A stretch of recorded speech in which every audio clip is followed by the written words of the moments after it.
Se você está procurando um vídeo para te ajudar em uma prova, um trabalho ou simplesmente para aumentar seu conhecimento, você está no lugar certo. Então vamos fazer um trato. Se esse vídeo te ajudar de alguma maneira, inscreva-se no canal, valeu? Hoje é dia de história. No vídeo de hoje vamos falar sobre o Antigo Regime. O Antigo Regime foi um sistema social e político que foi adotado por muitas sociedades da Europa durante a Idade Moderna. Vamos repetir. O Antigo Regime foi um sistema social e político que foi adotado por muitas sociedades da Europa durante a Idade Moderna. Quando se fala no campo social, estamos falando sobre a sociedade.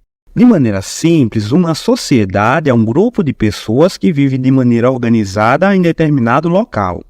A pessoa mais poderosa daquela sociedade era o rei. Ele tinha poder ilimitado e se acreditava que Deus o havia colocado no seu cargo. Abaixo do rei, a sociedade era dividida em 3 estados. O primeiro estado é formado pelo clero da Igreja Católica, que era a religião do Antigo Regime. O clero é um conjunto de ministros religiosos composto por bispos, abades, padres e monges. Muitos ministros religiosos do alto clero, que é a parte mais importante do clero, eram conselheiros do rei. O baixo clero, que é a parte menos privilegiada do clero, era composto por padres e monges. Esses viviam na zona rural ou em pequenas cidades, e seu trabalho era nas igrejas.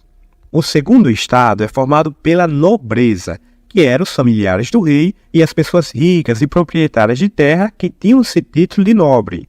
Para fazer parte da nobreza era necessário ser filho de um nobre, comprar o título de nobreza ou se casar com um nobre. Antigos burgueses, que eram ricos comerciantes e profissionais liberais, também se tornaram nobres por comprarem esse título ou por se casarem com um nobre. Mas a grande maioria dos burgueses não eram nobres. Tanto o primeiro estado, em especial o alto clero, quanto a nobreza, estavam muito satisfeitos com sua condição de vida porque eles tinham uma coisa muito importante: privilégio. O que é um privilégio? Um privilégio é uma vantagem. E o primeiro e o segundo estado tinham muitos privilégios, como não pagar impostos, receber pensões do rei, tanto em forma de dinheiro como terras. Eles recebiam também cargos políticos e o primeiro e o segundo estado viviam no luxo.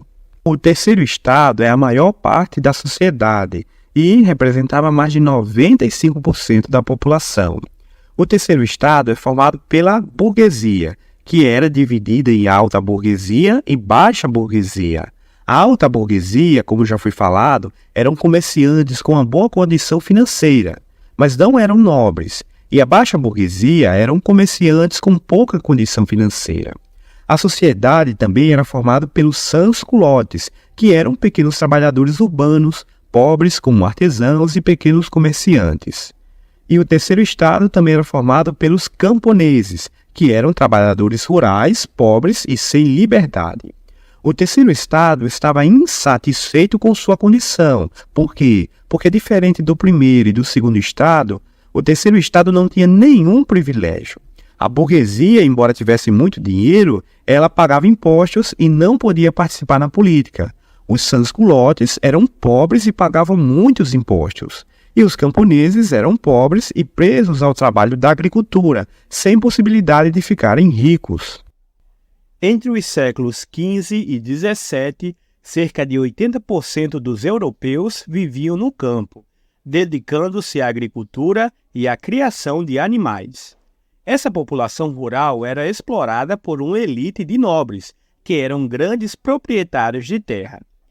Na sociedade do Antigo Regime, havia pouca mobilidade social, ou seja, era muito difícil uma pessoa conseguir mudar de um estado para outro.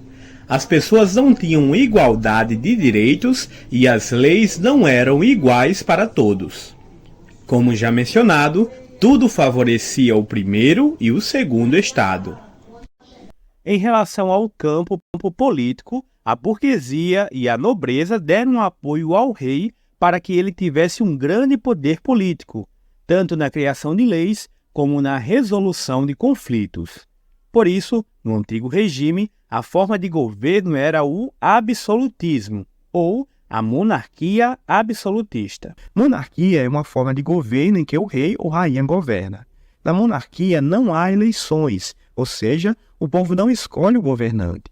A função de rei é hereditária.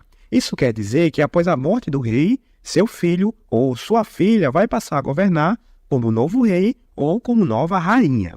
O absolutismo significa a centralização do poder no rei. Esse poder é absoluto, sem limites. Então, uma monarquia absolutista quer dizer que o rei governa com um poder absoluto, com um poder ilimitado. Em outras palavras, o rei poderia fazer o que quisesse e quando quisesse. O rei também tinha um direito divino. Essa ideia quer dizer que o rei foi colocado no seu cargo por Deus, tendo o direito absoluto de exercer seu poder. Por isso, ninguém poderia ir contra o rei, senão estaria indo contra o próprio Deus. Economia. A forma de economia no antigo regime era baseada no mercantilismo. O mercantilismo é um conjunto de práticas econômicas adotado por muitos estados nacionais da Europa entre o século XV e o século XVIII. As principais características do mercantilismo são o metalismo. No metalismo, as riquezas são os metais preciosos. O colonialismo. O colonialismo é a prática de dominação de uma nação sobre a outra. As nações tinham colônias para extrair metais preciosos. Monopólio. No monopólio, havia uma exclusividade de comércio entre a colônia e a metrópole.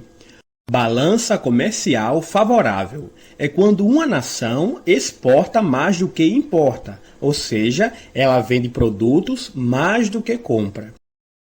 Protecionismo. No protecionismo, a nação tomava ações para, primeiro, proteger seu mercado interno e o de suas colônias. Segundo, incentivar a produção de manufaturados.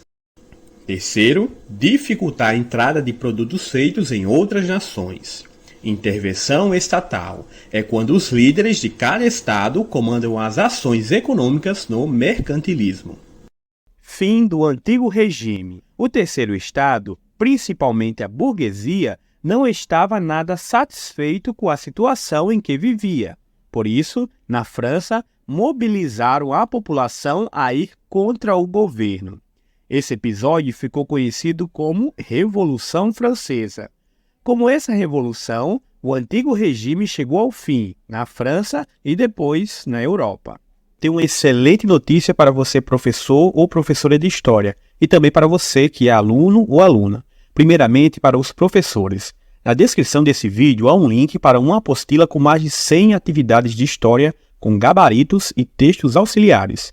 Por que seria bom você, professor ou professora, adquirir essa apostila?